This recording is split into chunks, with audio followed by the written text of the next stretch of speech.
오늘 봉독한 말씀 중심에서 하나님의 새 반짝이라는 제목으로 말씀 증거하겠습니다. 새 판짠다는 것은 우리가 많이 듣기도 하고 쓰기도 하고 무슨 말인지 이해가 되시죠? 정치하는 사람들도 뭐 새 판짜기 그러는데 한 번도 새 판을 짠 적을 제가 본 적이 없어요. 철새들이 또 요리 날아가면 철새들 모아가지고 또 우리 무슨 당 하나 만들자. 새 당 만들었는데 이름만 간판만 바꿨지 한 번도 새 판을 짠 적이 없더라고요. 보면. 그래서 정말 새 판을 짜는 것은 사람이 할 수 있는 일이 아닙니다. 하나님만 하실 수 있는 것입니다. 사람은 아무리 뭐 새것 해봐야 헤아리 새 것이 없는데 뭘로 새 것을 만들겠습니까? 헛된 것밖에 없습니다. 세상은. 그래서 우리가 2장을 보고서 1장 보고서 그냥 바로 9장으로 훌쩍 뛰어넘어왔는데 물론 우리가 지난주에 3장을 잠깐 2장 또 보고 3장 설명을 했습니다만 자세하게 할 수가 없는 것이 워낙에 빨리 나가니까 이제 핵심 줄거리만 보겠습니다. 첫 시간에 우리가 하나님의 그 설계도를 얘기할 때 나는 nothing을 가지고 있다 그랬죠. 나는 아무것도 가진 것이 없다는 거예요. 무라 그랬어요. 없다라는 거예요. 나는 없음을 갖고 있다. 그것을 성경은 어떻게 표현합니까? 땅이 혼돈하고 공허하고 흑암이 깊음 위에 있는데 이렇게 되어 있어요. 아무것도 없어요. 그런데 그 다음 말씀이 뭐라고 하냐면 하나님의 신은 수면 위에 운행하시더라 그랬어요. 갑자기 거기에 수면이 나와요. 바다가 나와요. 그리고 하나님의 영이 나오고 운행하신다라고 이렇게 표현을 했는데 본래 그 원어의 뜻은 이렇게 운행한다는 말이 아니고 알을 품는다 그런 뜻입니다. 알은 어디서 품어요? 닭장 안에 보면 닭이, 암탉이 알을 품고 있잖아요. 그래서 일정한 온도와 시간이 지나면 거기서 병아리가 부화돼 갖고 나옵니다. 그 단어가 거기에 쓰인 거예요. 운행하였다라고 번역한 단어인데 하나님의 영, 하나님의 신은 바다 위에 알을 품고 계시더라는 거예요. 그 바다는 또 성경에서 창세기에서부터 계시록까지 바다는 세상을 의미하는 뜻입니다. 이 세상. 그래서 이 세상 가운데, 세상 위에 하나님께서 알을 품고 계시더라는 거예요. 마치 암탉이 병아리를 부화하기 전에 알을 품고 있듯이. 그것이 하나님의 신이 이 세상에 알을 품고 있다. 이렇게 되어 있어요. 번역은 하나님의 신이 수면 위에 운영하신다. 이렇게 번역했지만 직역하면 알을 품고 있다. 그런 뜻이에요. 그럼 하나님께서 뭔가 알을 갖고 계신다는 거예요. 이건 표현적인 것이지만 알을 갖고 계신다는 거예요. 뭐가 부화가 돼야 될 알을 갖고 계세요. 그래서 하나님 속에 하나님의 천지 창조에 대한 어떤 알이 있었다. 근데 이 말씀 한마디 딱 하시면 그것이 부화되어 가지고 병아리가 나오는 것처럼 하나님이 세상을 이렇게 창조해 가셨다는 거예요. 하나님의 뜻이 사람들 속에 전부 다 들어가서 그게 부화되어야 되는 거거든요. 하나님이 사람마다 뜻을 갖고 계시니까. 근데 지난 시간에 본 대로 이런 피조물 중에 사물, 동물, 꽃, 새, 바닷속의 생물, 들짐승 전부가 다 하나님의 뜻이 그 속에 스며들어 있어서 그 하나님의 주체성을 받아들여져 있는 그것들이 하나님의 지혜를 나타내기도 하고 하나님의 능력을 나타내기도 하고 하나님의 뜻대로 지금 존재하고 있는 거예요. 이 사람만 그게 안 되는 거예요. 타락한 이후에. 선악과를 따먹었다라는 것은 자기가 중심이 됐다는 거예요. 자기가 주체. 선악과가 저 변두리 엣지에 있는 것이 아니었어요. 동산 중앙에 있었다 그랬어요. 중앙.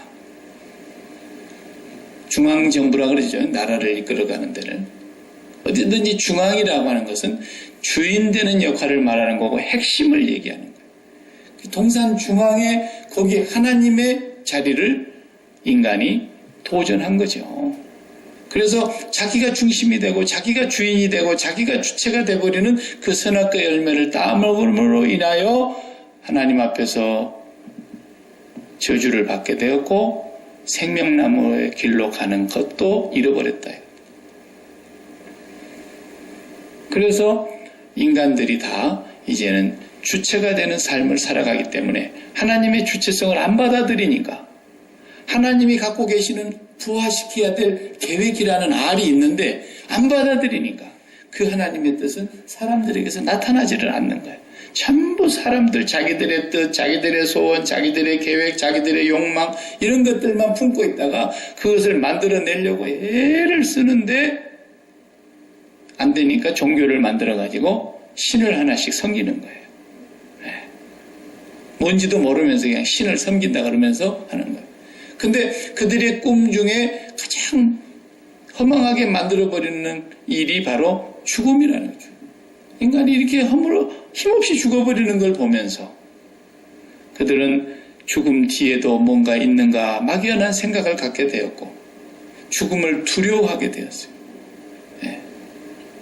그래서 종교라는 것을 만들어 놓고 죽은 뒤에도 좋은 곳에서 살게 해 주시옵소서. 이런 참 기독교도 잘못 가면 그렇게 가버립니다. 전부 자기 뜻대로 자기 소원대로 자기 욕망을 펼쳐가다가 마지막에 죽을 때는 예수님 십자가의 공로로 천국 간다 이런단 말이에요. 근데 내가 볼 때는 그런 사람들 가운데 한 10,000명 중에 1명은 어찌 갈지 모르겠어요. 선택받은 백성이라서. 근데 대부분 못 갑니다. 괜히 혼자 그냥 간다고 짝사랑하다가 헛다리 짚고 있는 거예요. 평생. 얼마나 험한 얘기입니까? 무서운 얘기라고요, 이게. 그런데 하나님께서 이제 세 번째 나무에 그 생명나무 과실을 다시 우리에게 주신 거 아닙니까? 십자가를 통해서. 그러니까 그것을 날마다 예수님은 당신을 먹으래요. 그리고 왜? 양식이니까. 자기의 죽음을 먹으라는 거예요. 살과 피를 먹고 마시는 것으로 계속 설명을 해 가시는 거예요. 양식은요 반드시 죽여야 양식이 된다니까요. 저녁 잡수고 오셨죠? 산 것을 다 통째로 삼키고 오신 분 누가 계세요? 다 배추 잡수도 배추도 죽여서 절여가지고 죽여서 먹었고 쌀밥도 다 벼나무에서 빼다가 벼에서 다 꺼내다가 다 죽여가지고 바짝 말려가지고 그것도 그냥 먹으면 재미없으니까 뜨거운 물에 그냥 불려서 완전히 삶아가지고 쪄서 먹으면 다 죽여 먹는 겁니다. 죽는 것만 양식이 되는 겁니다. 살아있는 건 절대로 먹지 못하게 되어 있습니다. 뱃속에서 꾸물어 살아있어 봐요. 그냥 나인원에 실려가야지 별 수 있겠습니까? 전부가 죽어야 양식인데 예수님이 왜 당신을 꼭 양식으로 표현했냐? 십자가에 죽었기 때문에. 죽음으로써만이 우리의 양식이 되니까. 네가 나의 죽음을 기억하면서 십자가에 달리신 예수 그리스도가 너의 생명이요 너의 음료요 너의 떡이라는 걸 기억하고 매일 나를 먹어라. 그래서 우리의 죄도 용서받았고 생명나무의 길이 열렸단 말이에요. 그래서 하나님께서 그 어마어마한 구원 역사, 이걸 구속사라 그러는데 그 구속사를 이루시기 전에 이제 예수님에 대한 예언이 계속해서 창세기부터 나오는데 1장에서 11장까지의 역사, 그 다음에 모세가 한참 뒤에 나타난 사람 아닙니까?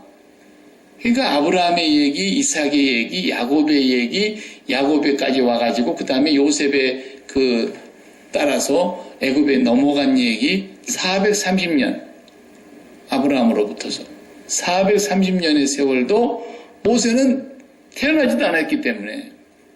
그런데 이 창세기를, 출애굽기를, 레위기를, 민수기를, 신명기를 모세의 오경이다 라고 말하면서 모세가 썼다고 얘기하는 것은 창세기도 역시 모세가 하나님의 성령의 감동으로 기록된 책이라고 우리가 믿기 때문에 예수님이 모세의 글에 의하면 그랬단 말이에요.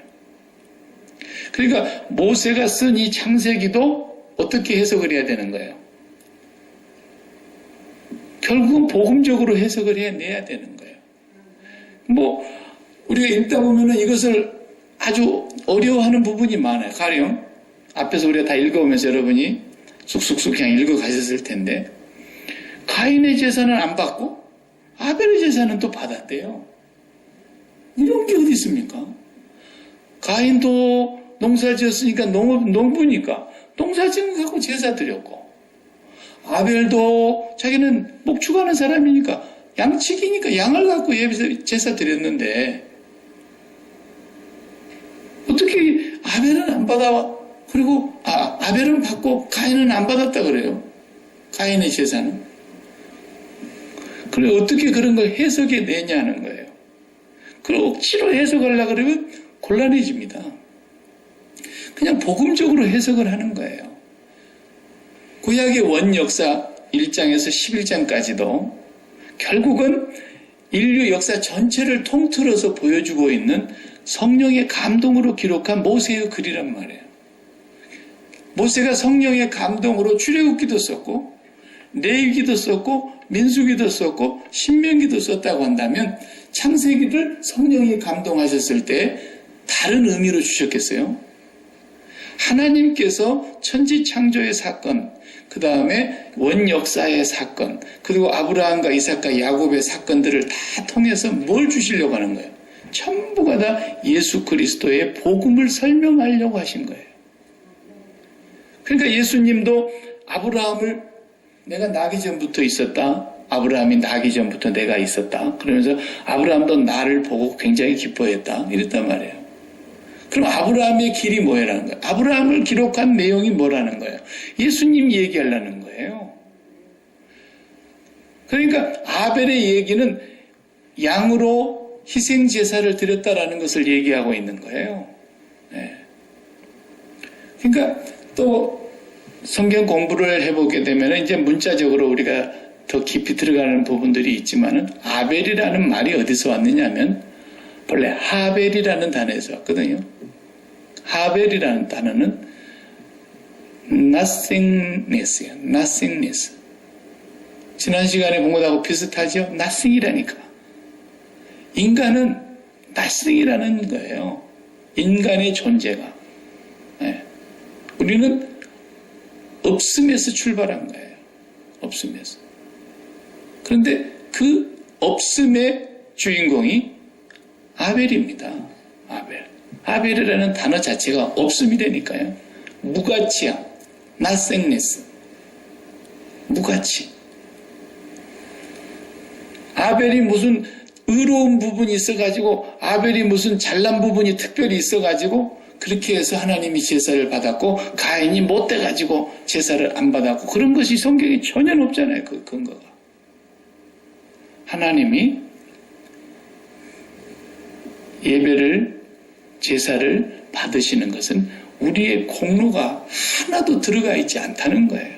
전적으로 은혜로 받아들이는 거예요. 우리는 믿음으로 드리는 거고 은혜로 받아들이는 거예요. 하나님이. 전부 은혜예요. 그러니까 성경에서 나중에 히브리서 11장 4절에 가서 보면은 아벨의 제사를 얘기하잖아요. 믿음장에서. 믿음으로 아벨은 가인보다 더 나은 제사를 드렸고, 뭐가 더 낫다는 거예요? 가인이 나쁘고 아벨이 더 착했다는 거예요? 그런 얘기가 아니에요. 믿음으로 드리는 희생제사를 얘기하는 겁니다. 네, 희생제사. 그러니까 성경은 강자를 싫어합니다. 하나님은 강자를 별로 안 기뻐하세요. 그걸 아셔야 돼요.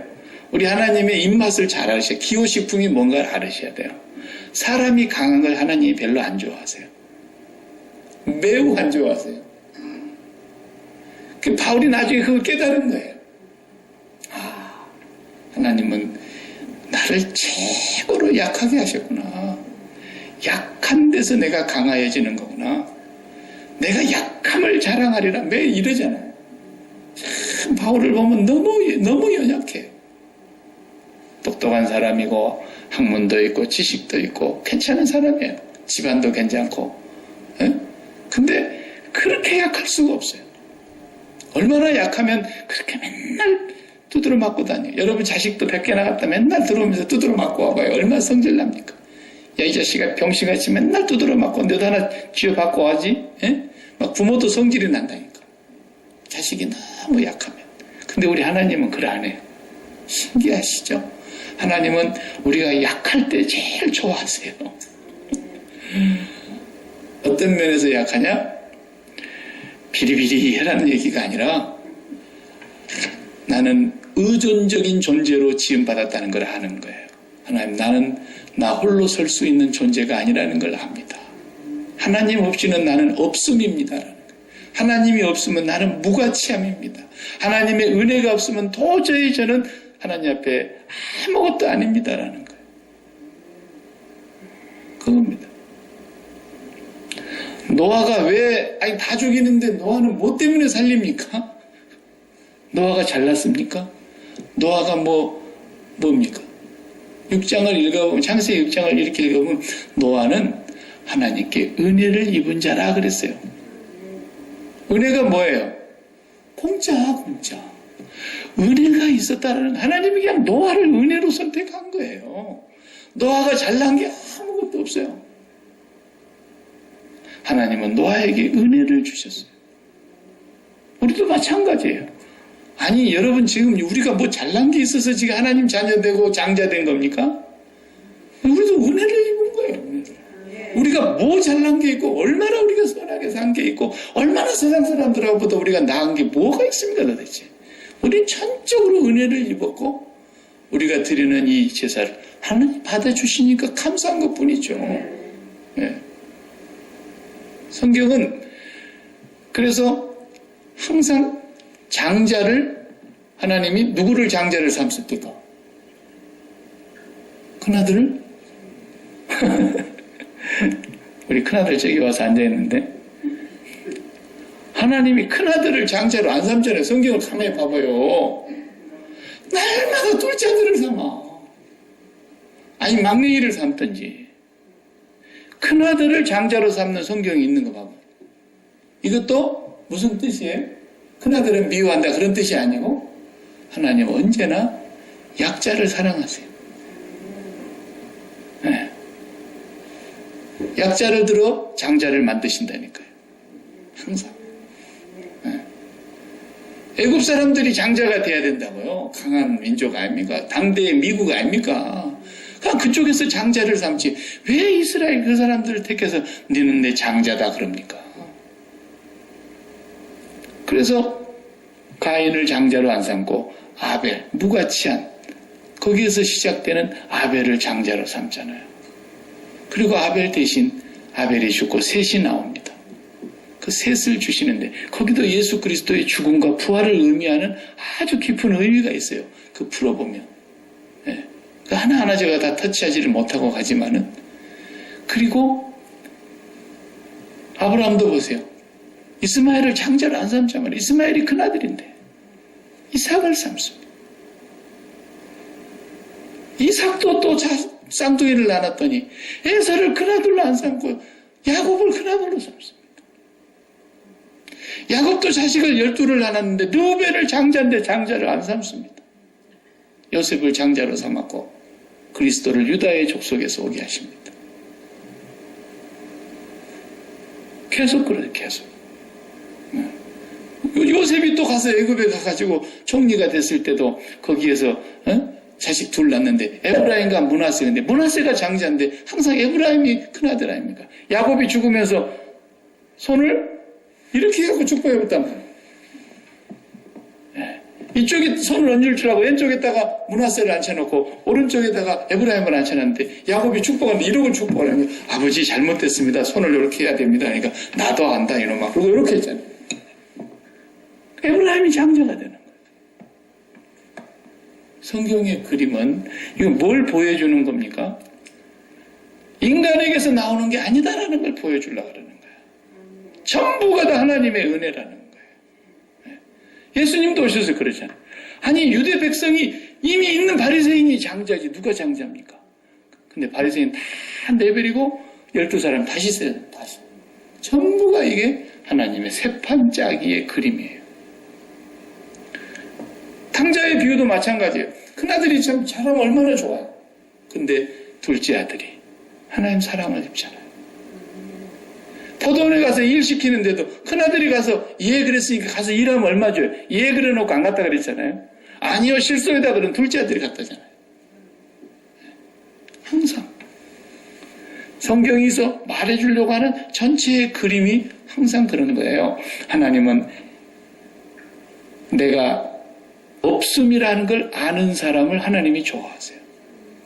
내가 뭐가 된 줄로 생각하는 사람은 하나님의 백성이 아닌 거예요. 이미 하나님이 백성이 됐다는 것은 내가 뭔 줄 된 줄 알았는데 하나님의 은혜를 입고 나서 보니까 아 내가 벌레요 구더기요 티끌이요 먼지였구나 없음이었네 이걸 알게 된 거예요.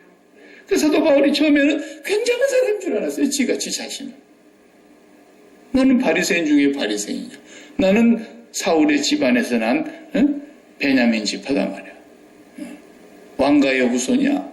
그래 봐도 히브리인 중에 히브리이고 율법으로 내가 흠이 없는 자고 가말리엘 문화생으로 최고 학부에서 공부한 사람이고 잘하는 거죠. 그렇지만 그 사람이 정말 이제 하나님을 만나고 은혜를 입었다는 걸 알고 나부터 고백이 어떻게 됩니까? 이름도 사울이었어요. 원래 큰 자라는 뜻이잖아요. 근데 바울 작은 자 그리고 만삭되지 못하여 난 자 죄인 중에도 괴수 작은 자 중에 지극히 작은 자인 나 계속 그렇게 표현하잖아요. 나는 없음이라는 거예요. 근데 하나님이 어디를 심판하느냐? 자기의 존재를, 자기의 강함을, 자기의 의를, 자기의 능력을 끝까지 의지하는 사람들은 전부 멸망과 저주를 받아야 될 심판의 대상이라는 걸 보여주는 거예요. 그게 노아의 홍수에서 보여줍니다. 홍수에서 싹 쓸어버리는데 어떻게 쓸어버립니까? 여러분, 인간이 그래도요, 기쁠 때가 두 번 있습니다. 두 번. 네. 한 번은 태어날 때. 태어날 때 얼마나 기뻐합니까, 사람들이. 네. 그저 출생하는 날 기뻐합니다. 그리고 그 출생해가지고 자라서 장가들이고 시집가는 날 최고 기뻐합니다. 뭐라 해도 그날은 장본인인 본인 부부 되는 두 사람이 제일 기쁘고요. 네. 왜? 제일 행복한 날이고. 아니 죽고 못 살겠다는 사람을 지금까지 떼놨는데 둘이 평생 같이 살으라고 붙여주는 날이 얼마나 좋아. 그리고 이제 미래의 행복을 꿈꾸는 날이고 그러니 얼마나 좋은 날입니까? 근데 그날 하필이면 그걸 보시고 하나님이 내가 이 지면에서 이것들을 싹 쓸어버리려고 그러죠. 어디에서요? 결혼식장에서. 뭘 보시고 그랬어요? 뭘 보시고? 아니 라멕 같은 사람이 그냥 사람을 죽이는데 얼마나 잔인하게 죽입니까? 창세기 보세요. 라멕이 사람을 죽이는데 가인은 동생 하나 죽였다 그러는데 라멕은 어떻게 죽입니까? 누가 자기를 잠깐 부상을 입혔어. 자기를 상처를 입혔어. 그랬더니 그냥 싹 다 죽여버려. 이런 못된 라멕을 보십시오. 그 라멕 같은 사람들을 그 자리에서 벌을 내려버려야지. 근데 하나님 그대로 놔두고 오히려 라멕은 보호해 주시네. 가인을 위하여서는 하나님께서 어떻게 했어요? 너를 죽인 자는 내가 7배나 더 벌을 내리겠다 그랬어요. 가인을 보호해 주셨어요. 라멕은 더 보호해 주시는 거예요. 그렇게 나쁜 사람은. 근데 어디서 하나님이 심판을 선언하십니까? 하나님의 아들들이 사람의 딸들의 아름다움을 보고 자기 아내로 삼는지라. 결혼식장에서 선포가 되는 겁니다. 멸망이. 예. 그리고 예수님도 나중에 멸망을 얘기하는데 노아의 때와 같이 시집가고 장가가고 그렇다 그랬잖아요. 거기서 하나님이 멸망을 선언하고 계세요.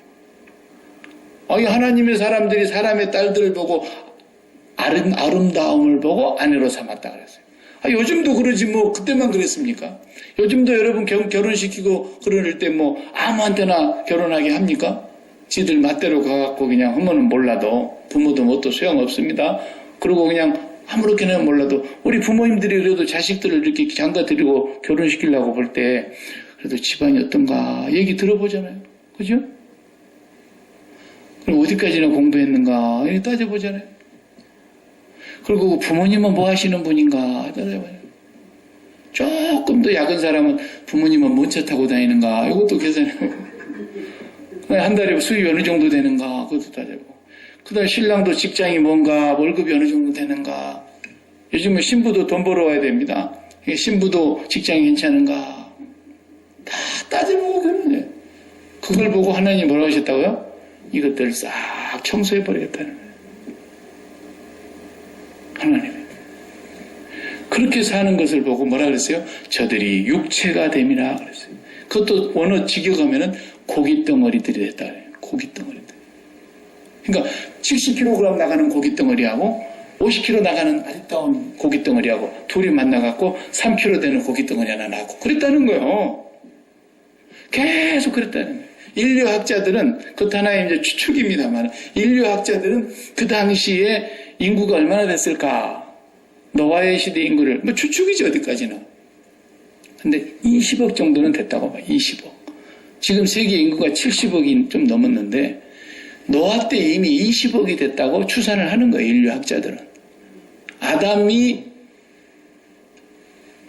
죽을 때 인구가 한 10억 됐다고 보는 거예요. 아담이 930살을 살았다 그랬잖아요. 930년 동안. 아니 100년도 못 사는 우리들끼리 살아도 이렇게 인구가 막 퍼져나가는데 930년을 살면서 자식을 얼마나 많이 낳겠어요. 성경에는 지금 그 애 셋만 얘기하고 있는 거예요. 3명만. 그러니까 가인이 어디 가다가 사람들이 나를 죽이면 어떡할까요? 그러니까 아니 가인하고 아벨하고 셋은 태어나지도 않았고 가인이 돌아가 다니다가 어디서 누구한테 맞아 죽는다는 말이에요. 사람이 없는데. 사람들이 이렇게 생각하거든요. 930년 동안을 살면서 얼마나 많은 자식을 낳고 또 자식이 자식을 낳고 자식이 또 자식을 낳고 계속해서 인류가 퍼져가면서 노아 홍수 후에도 500년 이상 살았거든요. 그러니까 홍수 때도 홍수 이후에도 또 자식이 번져나가는데 한 20억 정도 됐을 거라고 생각하는데 그 인구 가운데 8명 놔두고 싹 죽여버렸다니까. 그런 식으로 살아가는 것을 보고 하나님이 고깃덩어리가 됐다라는 거예요. 오늘날도 마찬가지예요. 하나님이 보시는 관점은 집안이 어떠냐, 공부는 어디까지 했다냐, 재산은 어느 정도라냐, 미모는 어떻다냐, 능력은 어떻다냐 이런 거 따지면서 결혼하고 살아가는 이걸 보고 하나님 뭐라 한다고? 지금도 이 고깃덩어리더라 그런다라는 거예요. 멸망을 받아야 합당한 인간들이라는 거예요. 지금도. 왜 그래요? 하나님의 신이 수면 위에 운행하시는데 하나님의 신과 함께하지 아니하고 오직 육체만을 위해서 육체의 정욕과 육체의 소욕을 따라서만 사는 고깃덩어리로 변해버렸다는 얘기를 하는 거예요. 지금 하나님의 신이 수면 위에 운행하시고 계시는데 하나님의 신과는 완전히 함께하지 아니하고 살아가 버리더라는 거예요. 내가 이제부터서는 이들과 함께하지 아니하리니 내가 이들을 지면에서 싹 청소할 거다. 그래서 하나님 새 판을 짜야 되니까. 그래서 홍수가 있었고 홍수로 인해서 세상을 다 멸하기 전에 방주를 짓게 하시죠. 방주를 몇 년 동안 지었다 그랬어요? 읽었으면서 또 모르는 체 몇 년 동안 지었어요? 120년 동안 지었다 그랬잖아요. 아니 성경 안 나왔어요? 제 성경만 나왔네. 제 성경만 나왔네. 이들의 시간이 이제는 120년이 되리라 그랬잖아요. 노아에게 홍수를 통해서 땅에 있는 지면에 있는 모든 사람을 심판하시겠다고 말씀하시면서 이들의 날이 120년이 되는 앞으로 120살밖에 못 산다 그런 얘기가 아니고 120년 뒤에 방주가 완성되면 하나님께서 홍수로 멸망시킬 것이기 때문에 그렇게 말씀하셨던 거죠. 예. 120년 동안 기회를 준 거예요. 노아가 전파 안 했겠어요? 베드로서에 보면 베드로서에 나오지 않습니까? 그리스도께서 노아의 시대에 이미 증거했다고. 노아를 통해서 그리스도께서 증거하셨다는 것을 베드로후서에서 말씀하고 있잖아요. 옥에 있는 영들에게 전파하시라. 이게 뭐 지옥에까지 또 가셨나? 누가 그렇게 해석을 하려고 그러는데, 아니, 지옥에 간 사람은 뭘 구원하러 갑니까? 그게 아니라 하나님과 함께하지 아니하는 곳은 지옥입니다. 이 세상이 지옥이에요. 사람들이 이 세상이 지옥이 아닌 줄 아는데 하나님과 함께하지 아니하는 곳은 다 지옥이에요. 하나님과 함께하지 아니하는 곳에 지금 우리가 지옥의 형상을 보고 있는 거예요. 하나님과 함께하지 아니하고 있는 인간들 속에 지옥의 형상이 있는 거예요. 다 하나님과 함께하지 아니하는 곳에. 그래서 하나님이 이제 세판짜기로 싹 다 멸하시고 홍수로 깨끗이 청소하시는데 노아의 방주를 120년 동안 짓고 거기에 동물들 암수 한 쌍씩 쭉 들여보내고 공중에 나는 새도 다 들여보내고 이렇게 하시죠. 그런데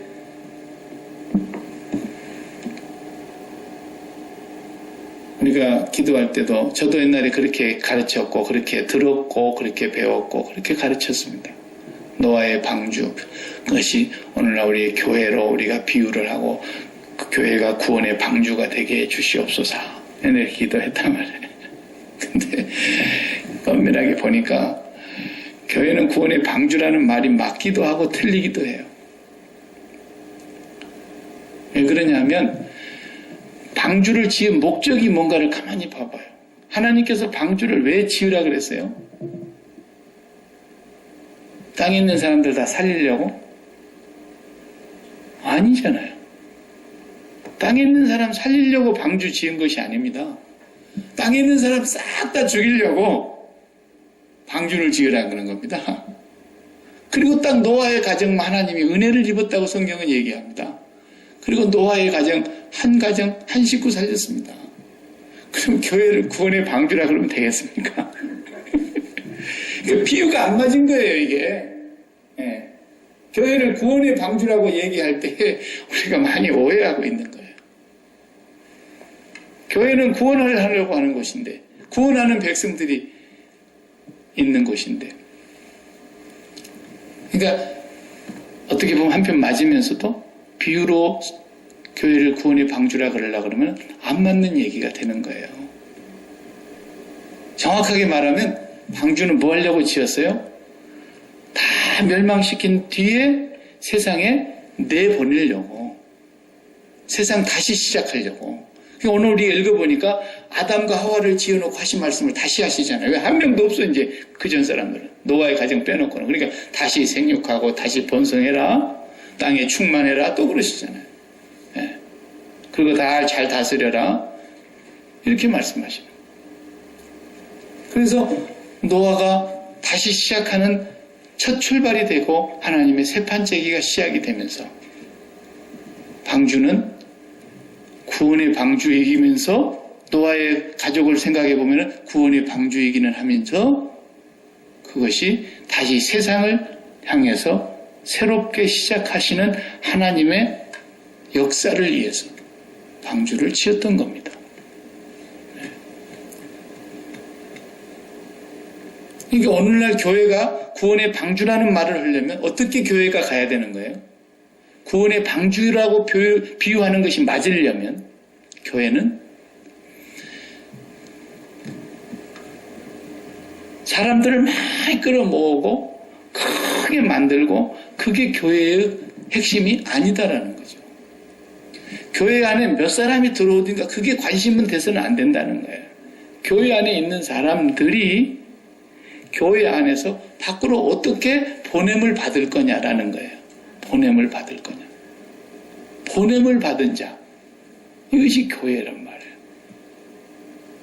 이제 이 세상을 향해서 교회가 보냄을 받습니다. 처음에는 물론 불러드렸죠. 방주로.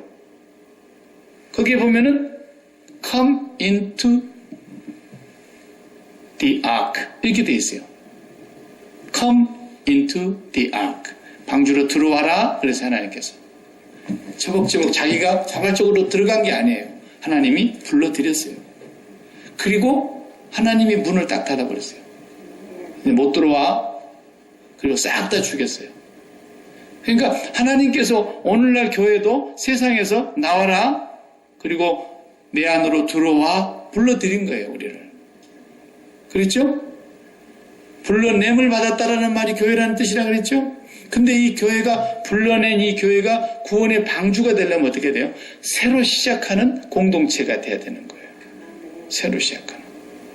우리끼리 잘 먹고 잘 살고 우리끼리 재밌게 지내라, 그런 얘기가 아니에요. 그러니까 우리가 이 세상에서 이제 보냄을 받은 자이거든요. 그래서 누가 나를 위하여 가고 내가 누구를 보낼고, 하나님이 항상 그러고 계시는 거예요.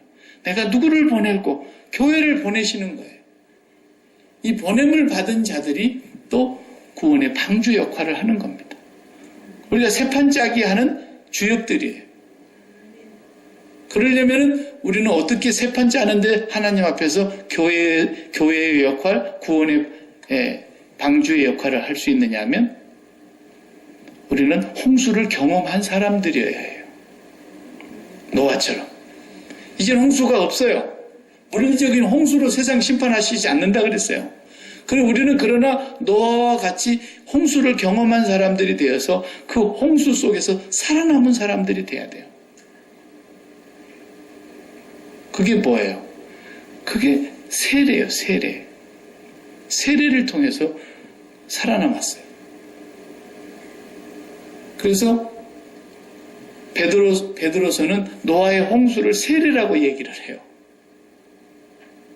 바울은 홍해바다를 건너는 걸 또 세례라고 말해요. 성경은 계속 패턴이 똑같은 거예요. 홍수가 뭐예요? 싹 다 잠궈버리는 거예요. 가장 높은 산봉우리도 다 잠겨버린 거예요. 새들이 날아다니다가 힘이 지쳐갖고 날개가 너무나 힘이 지쳐서 물에 떨어져서 다 죽었어요. 아무도 살아남을 수가 없어요. 완전히 물에다 잠기는 거예요. 그래서 세례가 뭐예요? 물에 잠긴다라는 거 아니에요. 그게 뭐예요? 죽음이에요. 그 세례는 우리가 세상에 대하여서 죽고 죄에 대하여 죄값을 받아서 죽는 거예요. 그래서 물에 잠기잖아요. 그래서 침례를 하려, 꼭 침례라고 우기는 사람들이 또 있는데, 그건 또 상징적인 것이고 의미가 중요한 것이지 할례가 중요합니까? 그렇지 않잖아요. 그러니까 물에 잠겼든 안 잠겼든, 그래서 장로교회는 목사가 위에서 물로 이렇게 한번 덮는 거죠. 넌 물에 잠겼어, 이렇게 하고. 어쨌거나 죽음을 얘기하는 거예요. 그 죽음을 경험하는 사람들이라야 교회 역할을 할 수 있고 방주 역할을, 방주에서는 보냄을 받는 사람들의 역할이 되는 거예요. 그러니까 방주 안에서 산 건 아니었죠? 노아가 밖으로 나왔어요. 나와봤더니 자기 집 있어요, 없어요? 자기 집도 없어요. 자기 농사 짓던 거 다 없어졌어요. 자기 살림살이 세간 하나도 없이 다 없어졌단 말이에요. 어디에 정착해야 될지도 모르겠어요. 아라라스 안에 머물렀다 그랬으니까. 그런데 제일 먼저 나와서 뭐 했다 그래요? 제일 저쪽에 나와서 집 짓자 그랬어요? 뭐 옷을 마련했어요? 뭘 했어요? 제일 먼저 나와서 하나님께 제사 지내잖아요. 다시 시작하는 거예요. 아무것도 없으면서 다시 아벨의 제사와 같은 제사를 하나님 앞에 드리는 거예요. 뭘 잡아서? 아벨처럼 또 양을 잡아서. 그 안에서 양들이 새끼를 많이 좀 번성했겠죠. 오랫동안 있었으니까. 그 양새끼 잡아서 또 거기서 제사를 드리네요. 그림이 항상 똑같습니다. 하나님 앞에서 늘 우리는 매일 새판 짜고 매일 새롭게 살아야 될 사람들이라는 거예요. 이 그림이 우리에게 적용이 돼야 됩니다. 매일매일. 우리는 오늘 밤에 예배 끝나고 집에 가서 주무실 거예요. 그것도 죽는 연습이에요. 잠은 우리에게 주시는 선물입니다. 그 잠을 안 자면 우리 몸이 회복이 안 돼요. 그래서 내일 또 활동하기 위해서 오늘 모든 육체의 기관이 쉬어야 됩니다. 그러나 그것 또한 잠은 죽음의 연습이에요. 그대로 안 일어나면 그대로 죽는 거예요. 그리고 내일 눈을 떴습니다. 다시 우리가 활동할 수 있는 하나님의 선물을 새 하루를 또 받습니다. 그러면 새판짜기가 또 시작이 되는 거예요. 어떻게? 우리가 세상에 대해서 홍수를, 죄에 대해서 홍수를 경험해야 되는 거예요. 하나님이 죄를 심판하시는 그 홍수, 세상을 완전히 깨끗이 심판해버리는 그 홍수, 그 홍수가 뭐예요? 갈보리산 십자가의 보혈의 공로예요. 그 십자가의 공로, 예수 그리스도께서 그 세 번째 나무 십자가에 달려서 저주를 받으심으로 말미암아 세상이 받아야 될 모든 저주를 당신의 한 몸으로 다 받으신 것이 뭐예요? 바로 예수님이 홍수의 경험을 하신 분이라는 말이에요. 죄로 인하여 받을 저주를 예수님이 다 받으시고 죽으시잖아요. 바로 그 십자가로 말미암는 그 홍수가 우리에게 또 경험되어지고 세상은 끝내고 다시 하나님께 대해서 사는 거예요. 그래서 이제는 하나님께로부터 보냄을 받는 겁니다. 그래서 우리가 보냄을 받는 일터, 직장, 가정, 학교, 어디서든지 이 세상이라고 하는 삶의 자리는 우리가 나아가서 뭐 해야 될 것이에요? 하나님께 제사 드리는 겁니다. 노아가 최초에 나와서 제사 드리는 거죠. 우리는 매일매일 예배당에 나와서 예배 드리는 것만 예배라고 생각하는데 이것이 얼마나 큰 착각이고 오해인지 몰라요. 예배당에 나와서는 우리가 하나님과 연합되는 시간이 된다고 한다면 이 세상에 나아가서는 삶을 통해서, 그래서 이제 로마서에서 그 얘기를 하는 거예요. 교리적으로 쭉 설명을 11장까지 하시더니만 12장 1절에 딱 나가서 그러므로 내 사랑하는 형제들아 내가 하나님의 모든 자비하심으로 너희를 권하노니 너희 몸을 하나님이 기뻐하시는 거룩한 산 제사로 드리라. 이것이 너희의 드릴 영적 예배니라. 너희는 이 세대를 본받지 말고 이 세상의 홍수를 경험해야 된다. 이 세상을 끝내야 되는 거예요. 십자가로 이 세상을 도말하신 예수 그리스도와 함께 죽어야 되는 거예요. 그래서 이 세대를 본받지 말고 아버지의 선하시고 기뻐하시고 온전하신 뜻이 무엇인가를 분별하도록 하라. 이것이 너희의 영적인 예배라는 거예요. 제사 드리는 거예요. 매일 이것이 새반짝이의 하나님의 자녀들의 삶의 패턴인 겁니다. 매일 그래야 돼요. 매일. 저와 여러분이 하나님의 새반짝이의 주역들입니다. 만약에 그렇게 하지 않으면 교회를 구원의 방주라고 할 수가 없어요. 왜 그러는가 보세요. 세상하고 교회가 똑같아져 버렸잖아요. 세상의 성공의 정의가 뭐예요? 세상의 성공의 정의. 높아지는 거? 돈 많이 갖는 거? 큰 거? 부자 되는 거? 세상의 성공의 정의입니다. 그 교회 성공의 정의가 뭐야? 박 목사 목회 성공에, 박 목사가 성공적으로 목회했대. 그럼 그걸 뭘 두고 하는 소리예요? 나보고 성공적으로 목회했던 사람이 없어, 지금까지. 근데 누구를 보고 성공적으로 목회했다 그래요? 큰 교회? 많이 모인 교회? 재정이 무지무지 많은 교회? 다 성공했다 그러잖아요. 성공의 개념이 세상하고 교회하고 똑같아졌어요. 비즈니스가 된 거예요. 교회가. 비즈니스. 왜 그래요? 제사 드리는 것이 아니기 때문에 그래요.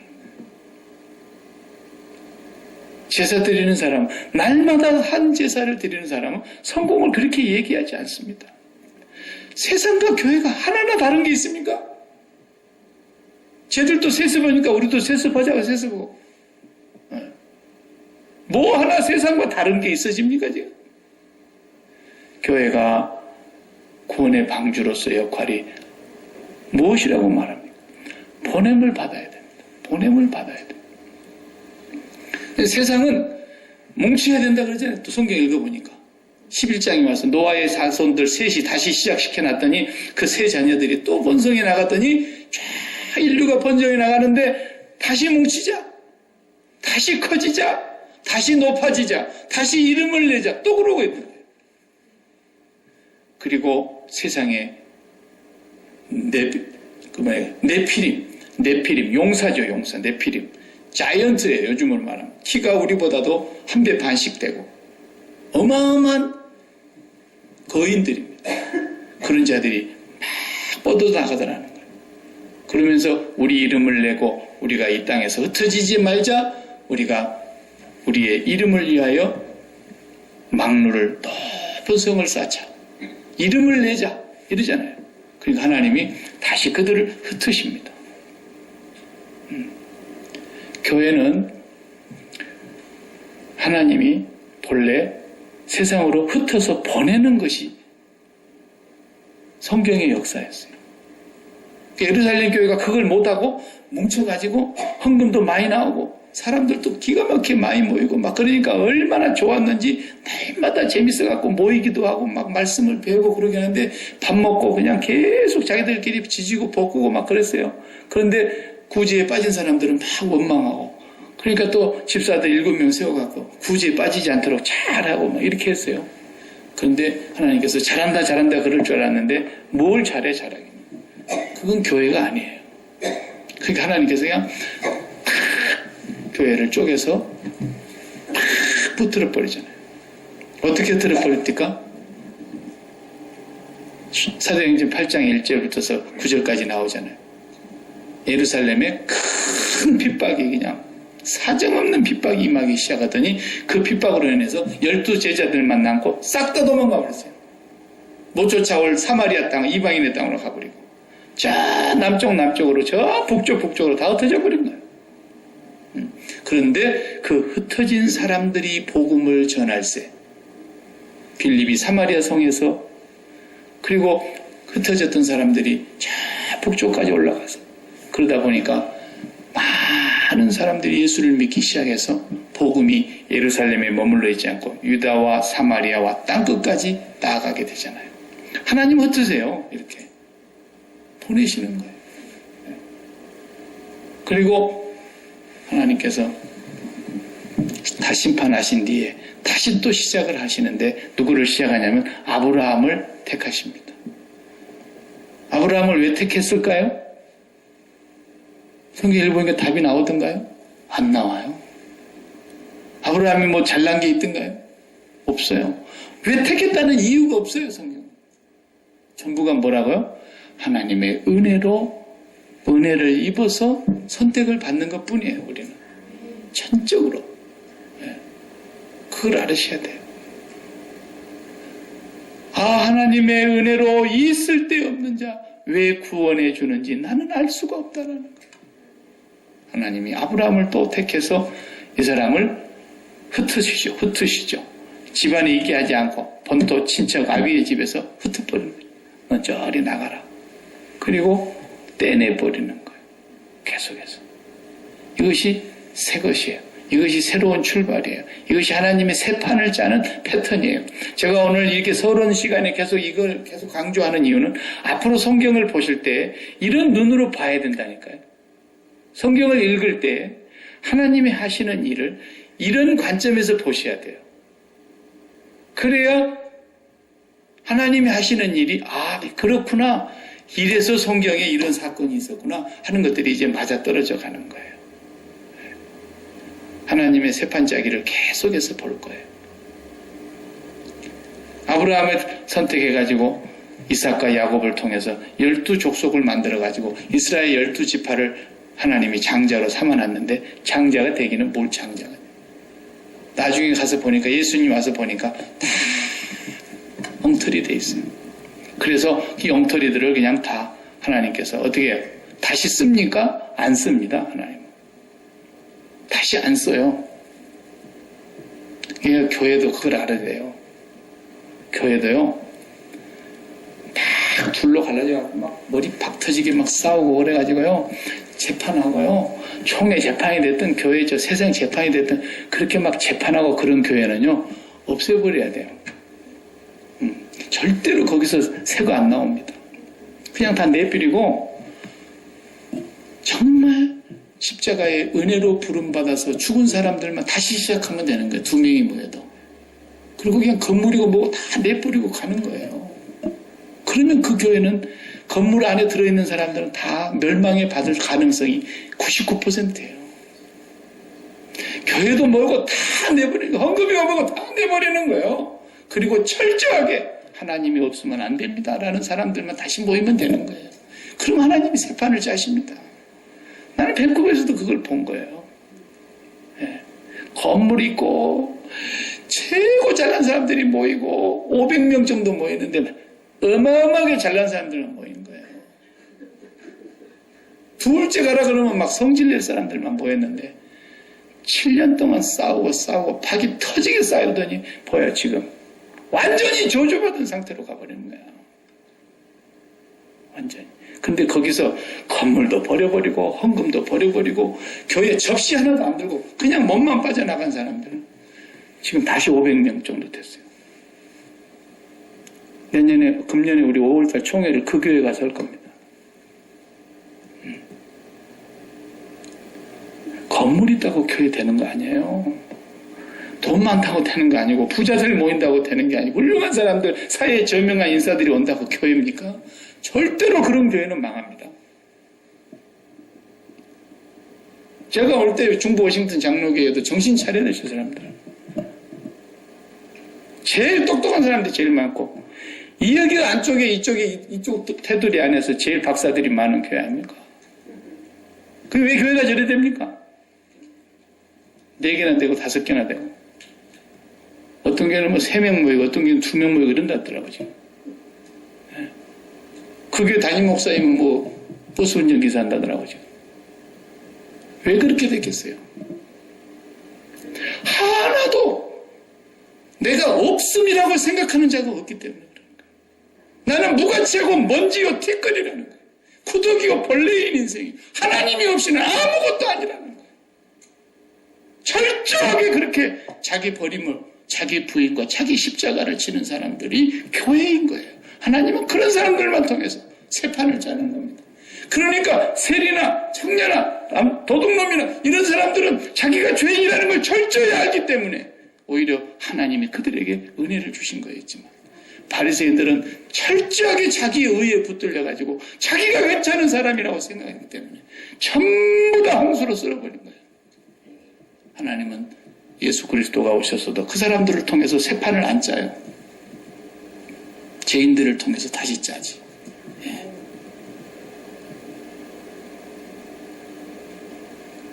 그걸 철저하게 알아야 돼. 그래서 다시 12제자, 보잘것없는 12제자를 예수님이 다시 또 만들어서 짜고 했어요. 예. 우리는 이 하나님의 변할 수 없는 이 패턴, 이 구조, 이 하나님의 일하시는 방식이 성경을 이제 보실 때마다 이 그림이 보이셔야 돼요. 그럼 성경이 진짜 놀랍구나. 진짜 하나님의 역사는 이렇게 신비하구나 라는 걸 알 수 있고 우리가 그 주역이 돼야 된다는 걸 명심하셔야 됩니다. 교회는 철저하게 홍수를 경험한 곳에만 교회가 존재하는 거예요. 그리고 우리는 거기에서 보냄을 받은 사람이 되어서 이제 여러분들이 나가셔서 세상 사람들 앞에서 우리가 분명하게 구분되게 살아가야 돼요. 네. 구분되게. 네. 이건 제가 주일날 오후에 나머지는 하도록 하겠습니다. 기도하십시다. 하나님 감사합니다.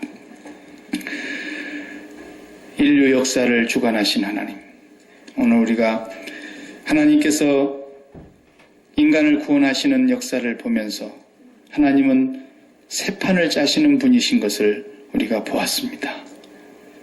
하나님 없이는 우리는 없음이고 하나님 안 계시면 우리는 티끌이고 하나님 없이는 우리는 무가치한 존재들인 것을 그리고 오직 하나님 은혜로만 존재하는 것임을 철저히 깨닫는 저희들 되게 하여 주시옵시고 그런 하나님의 사람들로 하나님이 새 판을 짜나가시는 이 시대의 주역들이 되게 해주셔서 세상 속에 보냄받을 때에 우리가 노아의 삶으로 제사드리는 삶이 되게 하여 주셔서 우리의 몸과 우리의 마음과 우리의 삶이 하나님 받으시는 거룩한 산제사, 산제물들 되게 해 주시옵소서.